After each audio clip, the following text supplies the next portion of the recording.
Hello दोस्तों, आप सभी का नमस्कार। हमारा आज का टॉपिक है top 5 investment option for senior citizen. कि आज के दिन सीनियर सिटीजन के लिए टॉप 5 इन्वेस्टमेंट ऑप्शन क्या है, उसका रेट ऑफ इंटरेस्ट क्या है, उनके टॉप 5 इन्वेस्टमेंट प्लान का जो भी है उनका बेनिफिट क्या है, और हम हर प्लान का डिटेल में बताएंगे आपको क्या इसमें फैसिलिटी मिलती है, क्या रिटर्न मिलता है। तो वीडियो के लास्ट तक ज़रूर बने रहिएगा, क्योंकि हम इसमें ये 5 इन्वेस्टमेंट ऑप्शन कवर करने वाले हैं सीनियर सिटीजन के लिए, जिसको देखने के बाद आप ये इजीली डिसीजन ले पाएंगे कि आपको कहाँ इन्वेस्टमेंट करना चाहिए। अगर आप सीनियर सिटीजन हैं या आपके घर में कोई सीनियर सिटीजन है तो ये वीडियो आपके लिए बहुत इंपॉर्टेंट है, ताकि आपको नॉलेज मिलेगा कि आपको कहाँ पे इन्वेस्टमेंट का डिसीजन लेना है। तो चलिए शुरू करते हैं। हम ये step by step 500 investment plan discuss करेंगे। अगर उससे पहले आप हमारे चैनल पर नए तो प्लीज़ वीडियो को लाइक कर दीजिएगा और चैनल को सब्सक्राइब कीजिएगा। चलिए शुरू करते हैं। सबसे पहले number 1, senior citizen saving scheme. Senior citizen saving scheme एक बहुत अच्छी स्कीम है जो गवर्नमेंट ऑफ इंडिया ने स्पेशल सीनियर सिटीजन के लिए बनाई हुई है। आप इसको किसी भी सरकारी बैंक में या पोस्ट ऑफिस में ओपन कर सकते हैं। तो इसके डिटेल में जो भी फीचर आपको बेनिफिट मिलते हैं वो हम 1 बाय 1 डिस्कस करते हैं। तो चलिए बताते हैं। इसमें जो भी रेट ऑफ इंटरेस्ट है वो रहने वाला है, जो आप हमें जनवरी 2023 में भी मिल रहा है वो 8% मिलता है। मिनिमम जो time period senior citizen saving scheme का था वो 5 साल के लिए होती है, जिसको हम फर्दर 3 साल के लिए बढ़ा सकते हैं। इसमें मिनिमम इन्वेस्टमेंट अमाउंट 1000 रुपये होता है और मैक्सिमम इन्वेस्टमेंट अमाउंट जो हम कर सकते हैं इसके अंदर 1.5 लाख ये 15 लाख रुपए तक कर सकते हैं। अब बात करते हैं कि इसके लिए एज, तो एज इसके लिए आपको 60 साल या उससे ज़्यादा होना चाहिए। अगर आप वीआरएस हैं तो 55 साल या उससे ज़्यादा होना चाहिए। अगर आप आर्मी से डिफेंस से रिटायर्ड हैं तो आपको 50 साल या उससे ज़्यादा होना चाहिए। इसमें एनआरआई एचयूएफ को senior citizen saving scheme account open नहीं कर सकते। इसमें प्री मैच्योर विड्रॉल अलाउड होता है उसमें, लेकिन उसमें थोड़ा सा फाइन आपको पे करना रहता है। इसमें नॉमिनेशन फैसिलिटी भी प्रोवाइड किया जाता है। इसमें आपको टैक्स बेनिफिट होता है। 1.5 लाख तक आप सीनियर सिटीजन सेविंग स्कीम में जो भी इन्वेस्टमेंट करते हैं उसके ऊपर आप 1.5 लाख तक टैक्स बेनिफिट का भी लाभ ले सकते हैं। अब बात करते हैं रिटर्न कितना मिलता है। रिटर्न की बात करें तो सीनियर सिटीजन सेविंग स्कीम के अंदर अगर हम 50,000 को 5 साल के लिए इन्वेस्टमेंट करते हैं और हमें 8% इंटरेस्ट मिलता है तो हमें 70 लाख मैच्योरिटी अमाउंट मिलता है। अब बात करते हैं अगर हम 1 लाख रुपए को सीनियर सिटीजन के लिए स्कीम में लगाते हैं 5 साल के लिए तो हमें जो मैच्योरिटी मिलेगी 1,40,000 मिलेगी, मतलब 40,000 हमें ब्याज का मिलेगा। अगर पूरे 15 लाख हम लगाते हैं तो हमें जो मैच्योरिटी अमाउंट मिलेगा 21 लाख मिलेगा, जो ब्याज मिलेगा हमें 6 लाख रुपए मिलेगा। अब बात करते हैं सेकंड स्कीम की। सेकंड स्कीम है प्रधानमंत्री वय वंदना योजना। ये भी बहुत अच्छी स्कीम है जो गवर्नमेंट ऑफ इंडिया ने एलआईसी के साथ मिलकर लॉन्च किया है। इसमें हमें जो पॉलिसी परचेज करनी होती है वो एलआईसी के थ्रू हम परचेज करते हैं। तो इसमें हमें मंथली पेंशन का ऑप्शन रहता है और साथ में बहुत अच्छा रिटर्न हमें मिलता है। तो ये भी सीनियर सिटीजन के लिए बहुत फ़ायदे की स्कीम है। अगर हम इसकी फैसिलिटी की बात करते हैं तो इसमें जैसे ऑपरेटेड बाय एलआईसी, इसके एलआईसी के थ्रू हम खरीद सकते हैं। जो इसमें मिनिमम एज जो एंट्री करना है जो पॉलिसी परचेज के लिए वो 60 साल है। मैक्सिमम एज का इसमें कोई लिमिट नहीं है। जो मिनिमम अमाउंट हम इसमें इन्वेस्टमेंट करते हैं वो कम से कम 1.5 लाख रुपए होना चाहिए और मैक्सिमम अमाउंट जो हम इन्वेस्टमेंट कर सकते हैं वो 15 लाख रुपए है। मिनिमम पॉलिसी का जो टर्म है वो 10 साल है, कि हमें 10 साल के लिए मिनिमम पॉलिसी होती है। रेट ऑफ इंटरेस्ट की बात करते हैं तो इस पॉलिसी के अंदर जो हमें रेट ऑफ इंटरेस्ट मिलता है 7.40% मंथली के हिसाब से मिलता है। अगर ईयरली अगर इसकी बात करते हैं तो 7.66% होता है। ये स्कीम अभी 31/3/2023 तक गवर्नमेंट ऑफ इंडिया ने बढ़ाई है, मतलब 31/3/2023 तक हम इस स्कीम को परचेज कर सकते हैं। और पॉलिसी परचेज करते टाइम हमें पॉलिसी के अमाउंट के साथ हमें जीएसटी पेमेंट नहीं करना पड़ता। पेंशन पेमेंट की बात करते हैं तो हमें इसमें ऑप्शन मिलता है, मंथली ले सकते हैं, क्वार्टरली ले सकते हैं, हाफ ईयरली ले सकते हैं और ईयरली ले सकते हैं। अगर डेथ हो जाती है तो पॉलिसी होल्डर की तो जो भी परचेज प्राइस हमने पॉलिसी का किया है वो नॉमिनी को मिल जाता है। तो इसमें ये डेथ बेनिफिट है। अब आगे बात करते हैं कि इसमें मैच्योरिटी पे हमें क्या मिलता है। अगर पॉलिसी होल्डर सर्वाइव करता है 10 साल तक तो इसमें आपको जितना भी आपने परचेज प्राइस किया और जो फाइनल पेंशन है तो आपको 10 साल के लिए, अब 10 साल के बाद आपको मिल जाता है। लोन फैसिलिटी अवेलेबल होता है। इसमें आप 3 साल के बाद हम 75% हमने जितना भी अमाउंट का पॉलिसी लिया उसका 75% तक हम लोन ले सकते हैं। प्री मैच्योर एग्जिट है। इसमें मेडिकल इमरजेंसी पर्पज़ के लिए हम 98% ऑफ पॉलिसी अमाउंट जितने का भी हमने पॉलिसी लिया उसका हम मेडिकल परचेज मेडिकल इमरजेंसी के लिए हम इसको तोड़ के हम निकाल सकते हैं। 2% इसमें फ़ाइन पे करना रहता है। अब आपको बताते हैं कि कितना अमाउंट इन्वेस्टमेंट करने पे हमें कितना पेंशन मिलेगा। जैसे कि आप इस टेबल में देख रहे हैं, जैसे अगर हम सबसे नीचे वाली मंथली पेंशन लेना चाहते हैं तो हमें मैक्सिमम इन्वेस्टमेंट है जो 15 लाख करना होता है, तो उसमें मंथली पेंशन जो हमें मिलेगा 10,000 मिलेगा।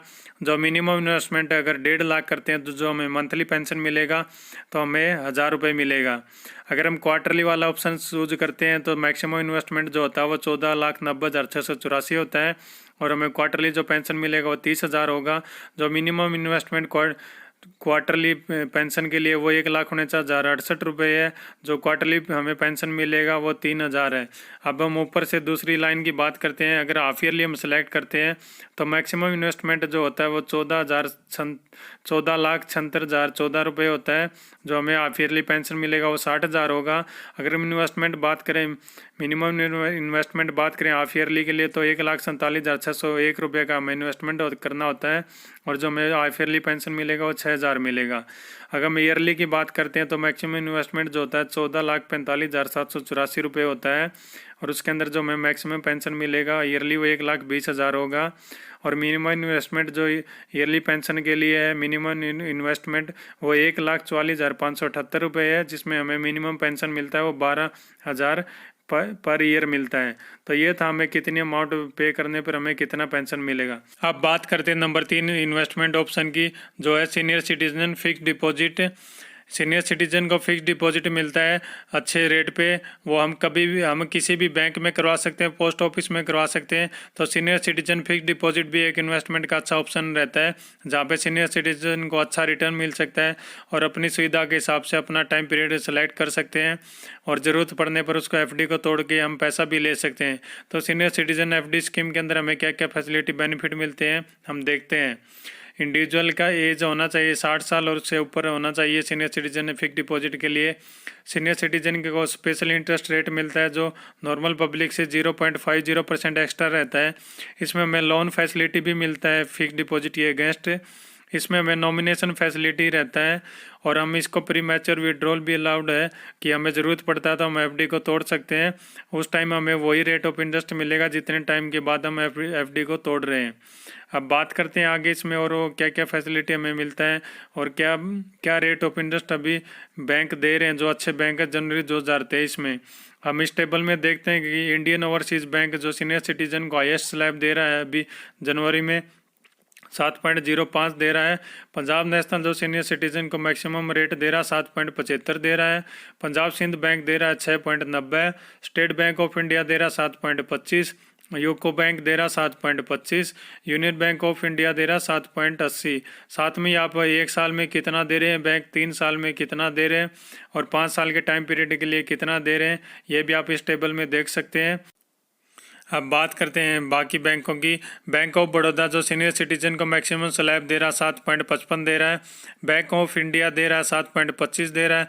बैंक ऑफ महाराष्ट्र दे रहा है 6.80 दे रहा है। कैनरा बैंक जो मैक्सिमम स्लैब दे रहा है सीनियर सिटीजन को 7.50 दे रहा है और जो इंडियन बैंक दे रहा है 7.15 दे रहा है। साथ में 1 साल, 3 साल, 5 साल के जो रेट ऑफ इंटरेस्ट ये बैंक प्रोवाइड करें वो भी आप इस टेबल में देख सकते हैं। तो आप ये सभी बैंकों में रेट ऑफ इंटरेस्ट को कंपेयर करके आपका किस बैंक में खाता है, आपका बैंक कितना आपको दे रहा है और आपको नया फिक्स डिपॉजिट बनवाना है तो आप अपना इस रेट देख के आपको डिसीजन ले सकते हैं कि आपको कहाँ पे फिक्स डिपॉजिट करवाना है। अब बात करते हैं नंबर 4 ऑप्शन की। उससे पहले अगर इस वीडियो से आपको थोड़ी सी भी जानकारी मिले तो प्लीज़ जाते टाइम चैनल को सब्सक्राइब जरूर करना। जो नंबर 4 पे जो हमें इन्वेस्टमेंट ऑप्शन है सीनियर सिटीजन के लिए वो है post office monthly income scheme. इस स्कीम के अंदर हम एक अमाउंट फिक्स अमाउंट इन्वेस्टमेंट करते हैं 5 साल के लिए और हमें मंथली इसके अंदर पेंशन मिलता है। तो चलिए इसके देखते हैं फैसिलिटी इसमें क्या मिलता है। इसको हम इंडिविजुअल नाम पे भी ओपन कर सकते हैं, ज्वाइंट नाम पे भी ओपन कर सकते हैं, माइनर गार्डियन के साथ मिलके इसको ओपन कर सकता है। जो रेट ऑफ इंटरेस्ट अभी पोस्ट ऑफिस की मंथली इनकम स्कीम में हमें जो मिल रहा है वो 7.1% मिल रहा है। जो इसमें इंटरेस्ट पेड होता है वो मंथली पेड होता है। तो ये 7.1%, अगर इसको ईयरली कैलकुलेट करेंगे तो ये ज़्यादा अमाउंट बनता है, रेट ऑफ इंटरेस्ट ये ज़्यादा बनता है। इंटरेस्ट जो मिलता है वो हमें टैक्सेबल रहता है और जो मिनिमम इन्वेस्टमेंट अमाउंट इसमें स्टार्ट होता है वो 1,000 रुपये से से स्टार्ट होता है, तो 1000 रुपये से हम इसमें स्टार्ट कर सकते हैं। और जो मैक्सिमम अमाउंट इसके अंदर रहता है वो हम 4.5 लाख रुपए इन्वेस्टमेंट कर सकते हैं अगर हमने सिंगल नाम पे अकाउंट खुलवाया है। अगर हमने ज्वाइंट नाम पे अकाउंट खुलवाया तो हम इसमें 9 लाख रुपए इन्वेस्टमेंट कर सकते हैं। और प्री मैच्योर विड्रॉल अलाउड होता है, 1 साल के बाद हमें प्री मैच्योर विड्रॉल हम अमाउंट कर सकते हैं, लेकिन उसके लिए थोड़ा सा चार्ज पे करना रहता है हमें। और इस स्कीम का जो टाइम पीरियड रहता है वो 5 साल के लिए रहता है। इस स्कीम के अंदर हमें नॉमिनेशन फैसिलिटी भी मिलता है कि हम इसमें नॉमिनी बना सकते हैं कि अगर किसी जिसके नाम पे खाता उसको मिस हैपनिंग होता है तो नॉमिनी को पूरा अमाउंट उसको रिफंड कर दिया जाता है। अब बात करते हैं कि हम इसमें इन्वेस्टमेंट करने पे हमें कितना पैसा मंथली पेंशन के रूप में मिलेगा।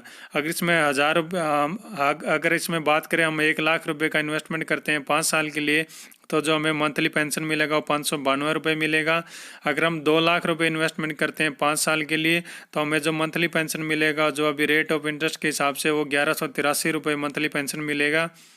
अगर जो मैक्सिमम सिंगल जॉइंट के लिए जो मैक्सिमम लिमिट है 4.5 लाख रुपए में, अगर इसमें इन्वेस्टमेंट करते हैं तो 5 साल के लिए तो हमें जो मंथली पेंशन मिलेगा वो 2662 रुपये पर मंथ हमें पेंशन के रूप में मिलेगा। अगर हम ज्वाइंट नाम से post office monthly income scheme का अकाउंट खुलवाते हैं तो अब ज्वाइंट नाम से अगर इसका अकाउंट खुलवाते हैं तो उसके अंदर जो मैक्सिमम अमाउंट हम इन्वेस्टमेंट करते हैं वो 9 लाख रुपये है।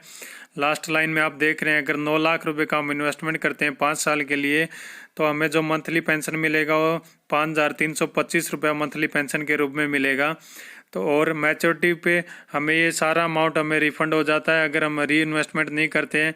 तो ये थी पोस्ट ऑफिस की मंथली सेविंग स्कीम। अब बात करते हैं नंबर 5 ऑप्शन की। नंबर 5 ऑप्शन सीनियर सिटीजन के लिए इन्वेस्टमेंट का है special term deposit with banks. तो बैंक्स सीनियर सिटीजन के लिए स्पेशल टर्म डिपॉजिट की स्कीम लेके आते हैं टाइम टू टाइम। इसके अंदर जो ये फिक्स डिपॉजिट होता है वो लंबे टाइम के लिए होता है, मतलब 5 साल या इससे ज़्यादा टाइम के लिए होता है। इसके अंदर जो रेट ऑफ इंटरेस्ट होता है वो बाकी एफडी के मुकाबले सीनियर सिटीजन को ज़्यादा देते हैं। नॉर्मली बैंक सीनियर सिटीजन को रेट ऑफ इंटरेस्ट जो ज़्यादा देते हैं वो 0.50% ही देते हैं, लेकिन ये स्पेशल टर्म डिपॉजिट के अंदर ये जो रेट ऑफ इंटरेस्ट रहता है वो 0.60% से लेके 1% तक एक्स्ट्रा बैंक प्रोवाइड करते हैं। तो इसके फीचर की बात करते हैं तो इसको हम इंडिविजुअल नाम से भी ओपन कर सकते हैं, ज्वाइंट नाम से भी ओपन कर सकते हैं। इसके लिए जो एज लिमिट है वो 60 साल या इससे ऊपर होना चाहिए। जो इसके लिए टाइम पीरियड रहता है स्पेशल टर्म डिपॉजिट के लिए वो 5 साल या इससे ज़्यादा टाइम के लिए ये बनती है। इसके अंदर नॉमिनेशन फैसिलिटी भी रहता है और इसमें special rate of interest bank special rate of interest provide करते हैं जो नॉर्मल सीनियर सिटीजन का एफडी रहता है उसके कंपैरिजन में बहुत ज़्यादा होता है। तो ये भी इन्वेस्टमेंट का एक अच्छा ऑप्शन रहता है। इसके बाकी फीचर की बात करें एग्जांपल के साथ अगर हम डिस्कस करें तो जैसे ICICI bank golden year FD के नाम से उनका स्पेशल एफडी है जिसके अंदर वो रेट ऑफ इंटरेस्ट जो एक्स्ट्रा दे रहे हैं वो 0.60% दे रहे हैं। ऐसे ही HDFC बैंक का एक स्पेशल टर्म डिपॉजिट है सीनियर सिटीजन के लिए HDFC elderly citizen care FD, उसमें जो रेट ऑफ इंटरेस्ट वो प्रोवाइड करें एक्स्ट्रा वो है 0.75% एक्स्ट्रा। ऐसे ही SBI का SBI वी केयर एफडी के नाम से सीनियर सिटीजन का स्पेशल टर्म डिपॉजिट है उसके अंदर जो रेट ऑफ इंटरेस्ट प्रोवाइड करे 1% एक्स्ट्रा प्रोवाइड करें। इस तरह हम देखेंगे तो special term deposit with banks भी सीनियर सिटीजन के लिए इन्वेस्टमेंट का एक बहुत अच्छा ऑप्शन है जिसके अंदर हमें रेट ऑफ इंटरेस्ट ज़्यादा मिलता है और हमें ज़्यादा रिटर्न मिलेगा। तो ये था आज का हमारा video top 5 investment option for senior citizen. उम्मीद करता हूँ कि आपको वीडियो अच्छा लगा होगा और आपको इसके अंदर इम्पोर्टेंट इन्फॉर्मेशन मिली होगी जो आपको इन्वेस्टमेंट करने में हेल्प करेगी। अगर आपको वीडियो अच्छा लगा हो तो प्लीज़ वीडियो को लाइक कर दीजिएगा और ऐसे ही और इन्फॉर्मेशन के लिए अच्छे वीडियो के लिए प्लीज़ मेरे चैनल को सब्सक्राइब कर दीजिएगा और अपने दोस्तों के साथ ज़रूर शेयर कीजिएगा। आप सभी का दिन शुभ रहे। जय हिंद।